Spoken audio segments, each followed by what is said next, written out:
Krishna Krishna Krishna Krishna Krishna Krishna Krishna Hey Krishna Krishna Krishna Krishna Krishna Krishna Krishna Hey Krishna Krishna Krishna Krishna Krishna Krishna Rakshama Krishna Krishna Krishna Krishna Krishna Krishna Pahimam Rama Raghava Rama Raghava Rama Raghava Rakshamam Krishna Keshava Krishna Keshava Krishna Keshava Pahimam Nama Om Vishnu Padaya Krishna Preshthaya Bhutale Srimate Bhakti Vedanta Swaminiti Namine Namaste Saraswate Devi Gauravani Pracharine Nirvishesha Shunyavadi Pasyatya Disha Charine Sri Krishna Chaitanya Prabhu Nityananda Jaya Dvaita Gadadhar Srivasadi Gaur Bhakta Vrinda Hare Krishna Hare Krishna Krishna Krishna Hare Hare Hare Rama Hare Rama Rama Rama Hare Hare Hari Haraye Namaha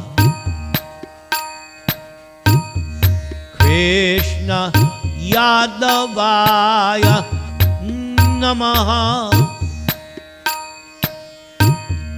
Gopala Govinda Rama Sri Madhusudana Hari Haraye Namaha Oma Pavitra Pavitra Va Sarva Avastang Gatopi Va Yat Smarit Pundarik Akshang Sabhaya Abhyantara Suchihi Sri Vishnu Sri Vishnu Sri Vishnu Om Jnana Timarandasya Jnana Anjana Shalakaya Chakshur Unmilitam Yena Tasmai Sri Gurave Namaha Mukam Karoti Vachalam Pangong Langhayate Girim Yat Kripa Tamahang Vande Sri Gurung Dinataranam Yat Kripa Tamahang Vande Parama Ananda Madhavam Trinadapi Sunichena Torah Iba Sahishnuna Amanina Manadena Kirtaniya Sadahari Hare Nama Hare Nama Hare Nama Eva Kevalam Kalo Nastyeva Nastyeva Nastyeva Gatir Anyata Guru Mukha Padmavakya Chitete ko via aikya Arna ko riho mane asha Om Namo Bhagavate Vasudevaya. Om Namo Bhagavate Vasudevaya. Om Namo Bhagavate Vasudevaya. So today we're going to finish up from last week, and this is my purport to the chapter of the deliverance of Lord Shiva. And then we will begin a new chapter, chapter number 89. So let's finish up. There are 6 verses in the Gita where it is stated by Krishna himself that he dwells in the heart. Here is the first reference. Yo yo yang yang tanum bhakta Shraddhayarchitum ichchati tasya tasya chalang sraddhang tameva vididham yaham. So this verse is in the 7th chapter. Krishna says, I am in everyone's heart as the super soul. As soon as one desires to worship some particular demigod, I make that person's faith steady so that one can devote him or herself to that particular deity. So that's the first reference. Now we go to chapter 10 of the Gita, where Krishna says, Tesham evanukam partham aham ajnana jangtamaha nashayami atma bhavasto jnana deeptena bhasvata. Krishna, this is part of the 4 nutshell or seed verses of Gita in chapter 10. Krishna says, to show the pure devotees special mercy, I, dwelling in their hearts, destroy the darkness born of ignorance with the shining lamp of knowledge. Then, after 9 verses, again in chapter 10, Krishna says, Aham Atma Gudakesha Sarva Bhutashaya Sthitaha Aham Adishcha Madhyangcha Bhutanang Anta Evacha. I am the super soul, O Arjuna, seated in the hearts of all living entities. I am the beginning, the middle, and the end of all beings. And then, in chapter 13, Krishna says, Jyotisham apitaj jyotis tamasa param uchyate jnanam gyayam jnana gamyam hridi sarvasya vishtatam. Krishna says the super soul is the source of light in all luminous objects. The super soul is beyond the darkness of matter and is unmanifest. The super soul is knowledge.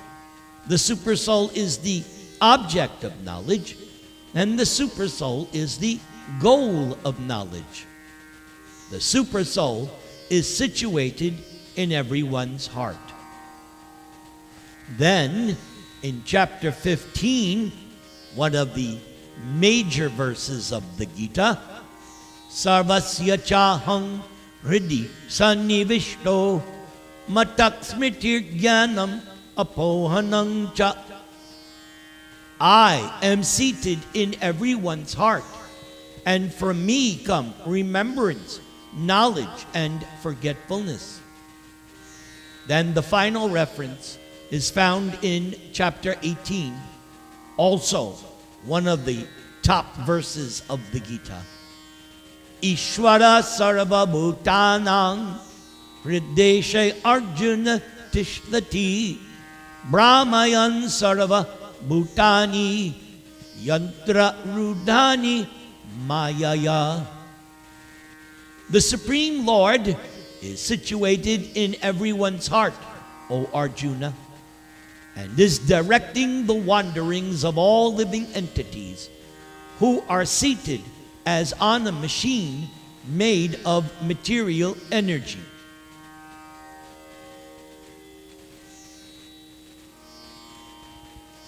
Now we hear from Shukadeva Goswami. The demigods headed by Lord Brahma and Lord Shiva, and also including Lord Indra, Lord Chandra, Varuna, and others, are apt to be very quickly satisfied and very quickly angered by the good or ill behavior of their devotees. But this is not so with the Supreme Personality of Godhead, Vishnu. Prabhupada now explains. This means that every living entity within this material world, including the demigods, is conducted by the three modes of material nature. And therefore, the qualities of ignorance and passion are very much prominent within the material world. Therefore, those devotees who take blessings from the demigods are also infected with the material qualities, especially passion and ignorance. Lord Krishna has therefore stated in the Gita, Antavattu phalang teshang tad bhavati alpa medasam devan deva yujo yanti madbhakta yanti mam api. So to take blessings from the demigods is less intelligent, according to Krishna, because when one takes benedictions from the demigods, the results of such benedictions are temporary. So it is easy to get material opulence by worshiping the demigods, but the result is sometimes disastrous. As such, the benedictions derived from demigods are appreciated only by the less intelligent class of man. Persons who derive benedictions from the demigods gradually become puffed up with material opulence and neglectful of their benefactors.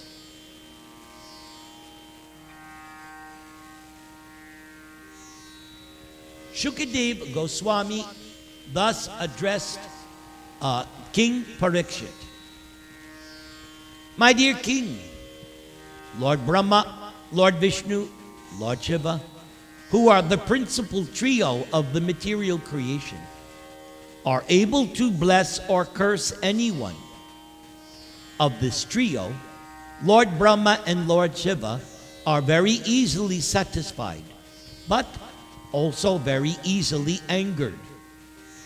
When satisfied, they give benedictions without consideration, and when angry, they curse the devotee without consideration. But Lord Vishnu is not like that. Lord Vishnu instead is very considerate. Whenever a devotee wants something from Lord Vishnu first considers whether such a benediction will ultimately be good for the devotee. So I want to emphasize that. I'm going to say that again. The demigods can give benedictions or curse without consideration. But Lord Vishnu is not like that. For Lord Vishnu is very considerate. Whenever a devotee wants something from Lord Vishnu first considers whether such a benediction will ultimately be good for the devotee. Lord Vishnu never bestows any benediction which will ultimately prove disastrous to the devotee. So by his transcendental nature, Vishnu is always merciful. Therefore, before giving any benediction, Vishnu considers whether it will prove beneficial for the devotee. Since the Supreme Personality of Godhead is always merciful, even when it appears that Vishnu has killed the demon, or even when Vishnu apparently becomes angry towards a devotee, Vishnu's actions are always auspicious. So that's important, that we have to really understand. Since the Supreme Personality of Godhead is always merciful, even when it appears that Vishnu has to kill a demon, or even when Vishnu apparently becomes angry toward a devotee, Vishnu's actions are always auspicious. The Supreme Personality of Godhead is therefore known as all good, for whatever God does is good.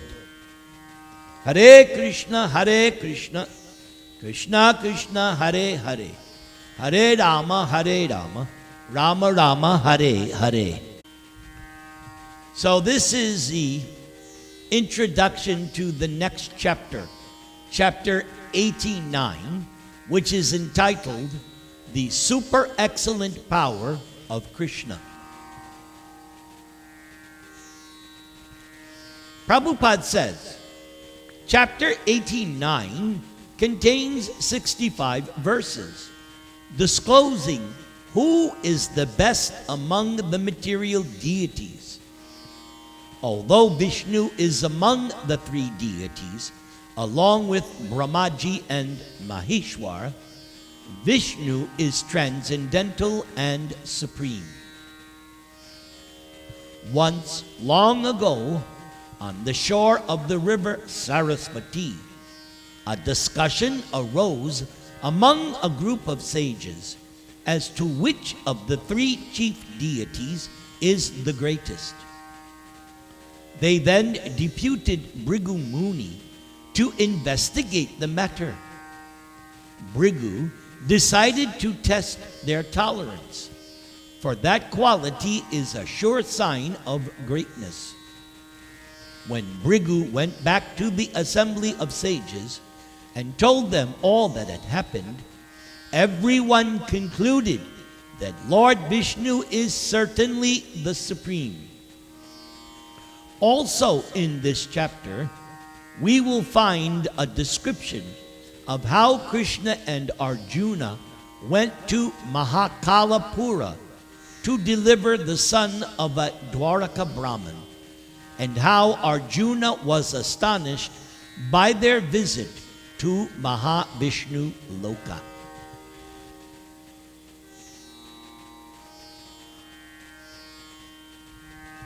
So now we will attempt the first part of this chapter. Who is supreme? Long, long ago, there was an assembly of great sages on the bank of the river Saraswati, and they were performing a great sacrifice in the name of Satra. In such assemblies, the great sages present usually discuss Vedic subject matters and philosophical topics. And in this particular meeting, the following question was raised. The three predominating deities of this material world, namely Brahma, Vishnu, and Shiva, are directing all the affairs of this cosmos. But who among them is the supreme? After much discussion on this question, the great sage Bhrigu, son of Lord Brahma, was deputed to test all three predominating deities and then report back to the assembly as to who is actually the greatest. Being thus deputed, the great sage Bhrigu first of all went to his father's residence in Brahmaloka. The three deities are the controllers of the three material qualities, namely goodness, passion, and ignorance. And so the plan decided upon by the sages was for Brigu to test which of the predominating deities possesses the quality of goodness in full. Therefore, when Brigu Muni reached his father, Lord Brahma, because Brigu wanted to test whether his father had the quality of goodness, Brigu purposefully did not offer respects to his father, and by offering obeisances, nor by offering prayers.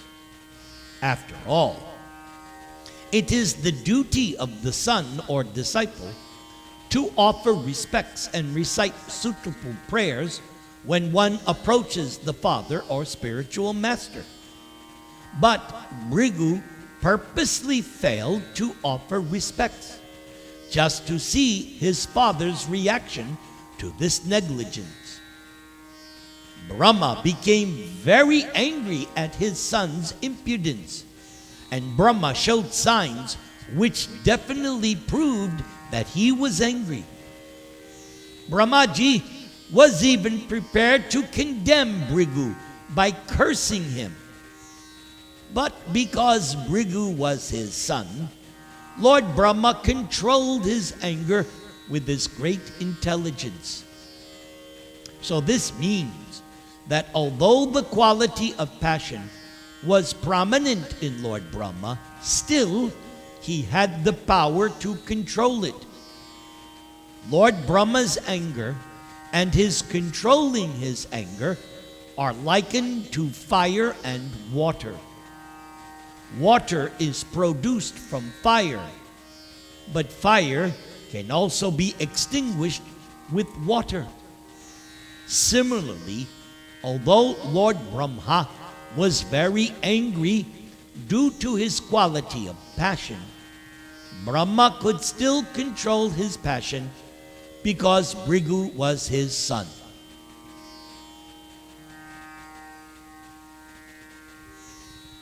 After testing Lord Brahma, Brigu Muni went directly to the planet Kailas, where Lord Shiva resides. Now, Brigu Muni happened to be the brother of Lord Shiva. Therefore, as soon as Brigu approached, Lord Shiva was very glad and personally rose to embrace Brigu. But when Lord Shiva approached him, Brigu refused to embrace him by saying, "Oh, my dear brother, you are always very impure because you smear your body with ashes, and you are not very clean. Please, do not touch me." When Brigu Muni refused to embrace his brother, saying that Lord Shiva was impure, Shiva became very angry with Brigu. It is said that an offense can be committed either with the body, with the mind, or by speech. Brigu Muni's first offense, committed towards his father Brahmaji, was an offense within the mind. Brigu's second offense, committed towards his brother Lord Shiva by insulting him, criticizing him for unclean habits, was an offense by speech. Because the quality of ignorance is prominent in Lord Shiva, when Shiva heard Brigu's insult, his eyes immediately became red with anger. And with uncontrollable rage, Lord Shiva took up his trident and prepared himself to kill Brigu Muni. At that time, Lord Shiva's wife, Parvati, was present. Her personality, like Lord Shiva, is a mixture of the three qualities, and therefore she is called Triguna Mayi. In this case, Parvati saved the situation by evoking Lord Shiva's quality of goodness.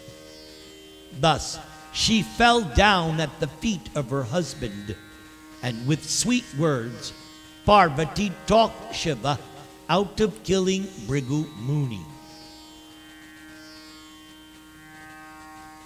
After being saved from the anger of Lord Shiva, Bhrigu Muni went directly to the planet Shwetadweep, where Lord Vishnu was lying on a bed of flowers.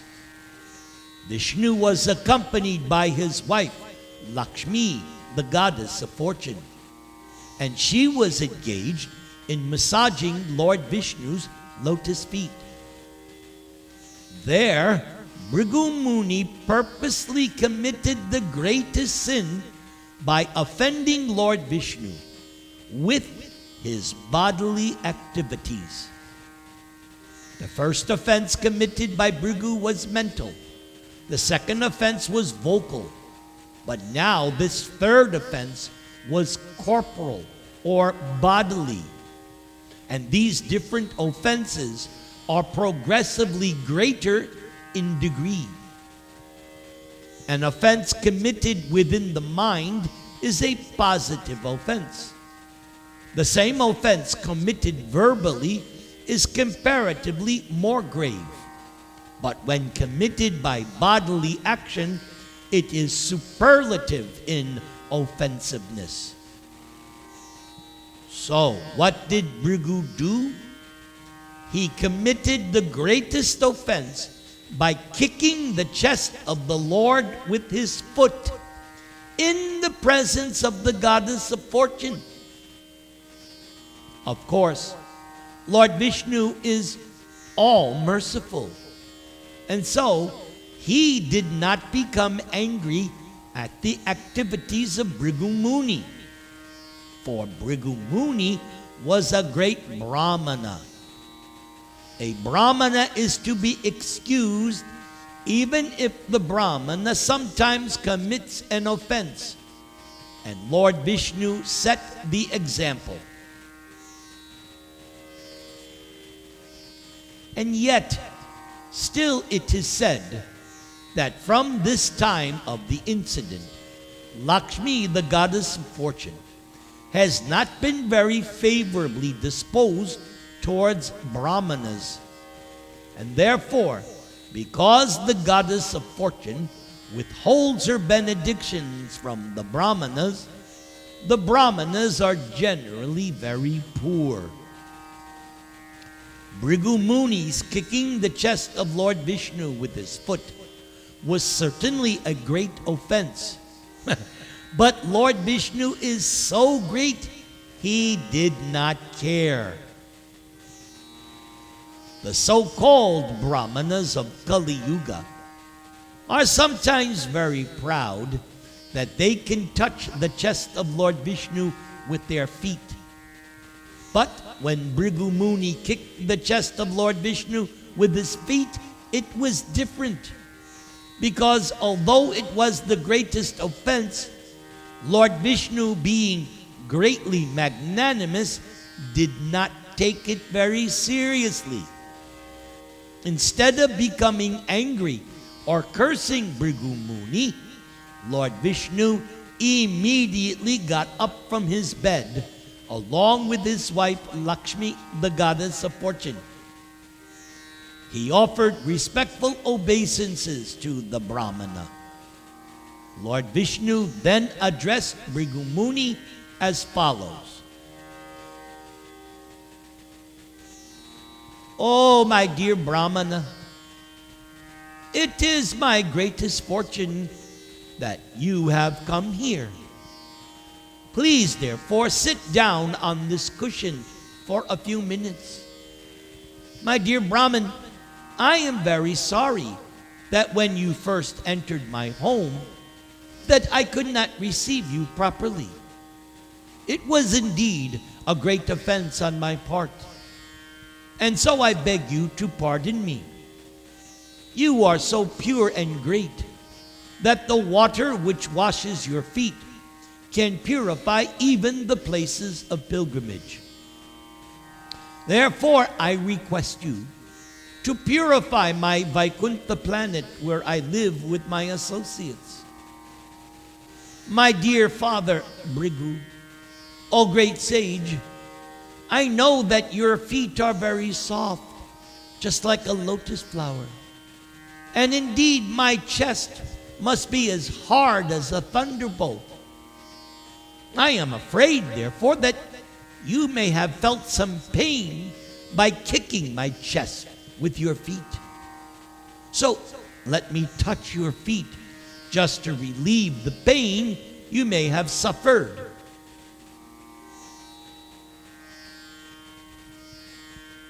Lord Vishnu then began to massage the feet of Bhrigu Muni, and the Lord continued to address Bhrigu.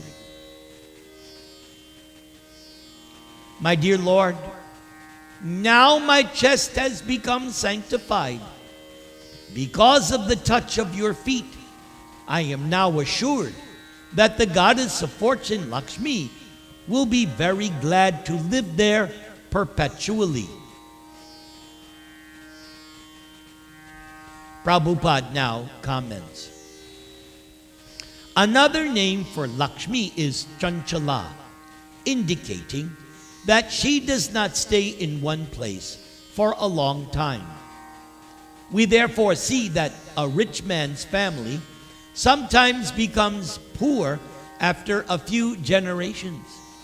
And sometimes we see that a poor man's family becomes rich. Lakshmi, the goddess of fortune, in the material world is Chanchala, flickering, whereas in the Vaikuntha planets, Lakshmi, the goddess of fortune, eternally lives at the lotus feet of Lord Narayan. Because Lakshmi is famous as Chanchala, Lord Narayan indicated that Lakshmi might not have been living perpetually by his chest. But because now his chest had been touched by the feet of Bhrigu Muni, it was sanctified. And now there was no chance that Lakshmi would leave.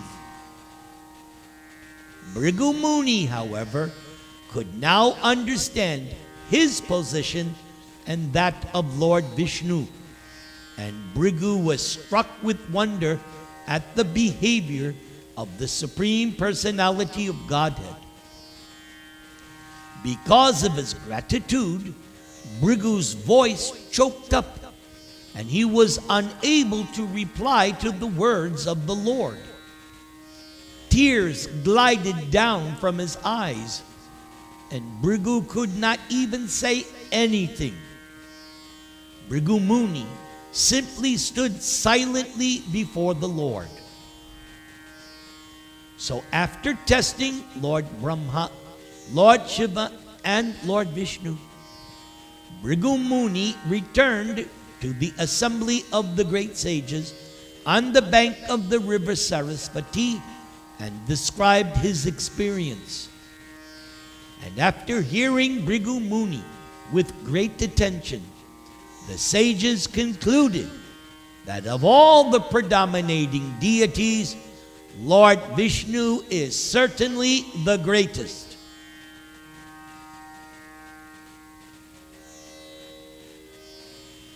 In Srimad Bhagavatam, these great sages are described as Brahmavadinam. This means that those who talk about the absolute truth but have not yet come to a conclusion. Generally, the Brahmavadi refers to impersonalists or to those who are students of the Vedas.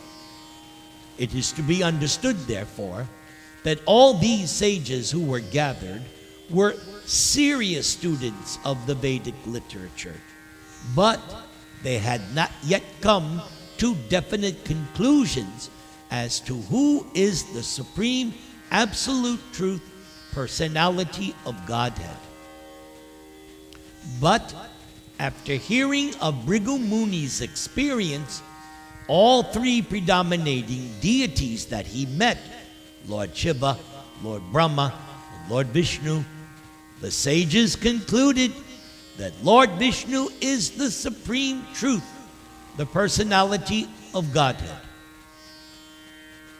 It is also said in Srimad Bhagavatam that after hearing the details from Bhrigu Muni, the sages were astonished because although Lord Brahma and Lord Shiva were immediately agitated, Lord Vishnu, in spite of being kicked by Bhrigu Muni, was not agitated in the least. The example is given that small lamps may be agitated by a slight breeze, but the greatest of all lamps, or the greatest illuminating source, the sun planet, is never moved, even by the greatest hurricane. One's greatness has to be estimated by one's ability to tolerate provoking situations. The sages gathered on the bank of the river Sarasvati concluded that if one wants actual peace and freedom from all fear, one should take shelter of the lotus feet of Vishnu.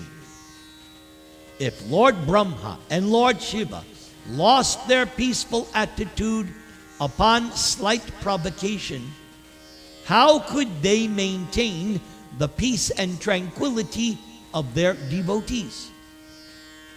But as for Lord Vishnu, however, we see in the Bhagavad Gita Krishna's statements. Bhoktarang yagya tapasang sarvaloka maheshwaram sukhridang sarvabhutanang gyatva mang shantam richati. Krishna says that anyone who accepts him as the supreme friend attains the highest perfection of peaceful life. The sages thus concluded that by following the principles of Vaishnava Dharma, one actually becomes perfect.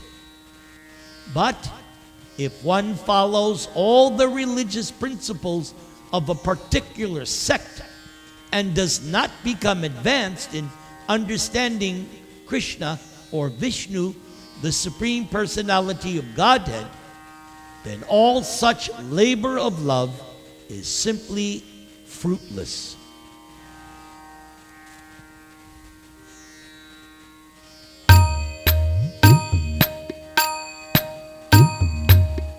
Namaste Narasimhaya Praklada Klada Dayane Hiranya Kashi Puravaksha Shilatankana Kalaye Ito Nrsinga Parato Nrsimho Yato Yato Yami Tato Nrsimha Bahir Nrsimha Hridaye Nrsimho Nrsimham Ading Sharanang Prapadye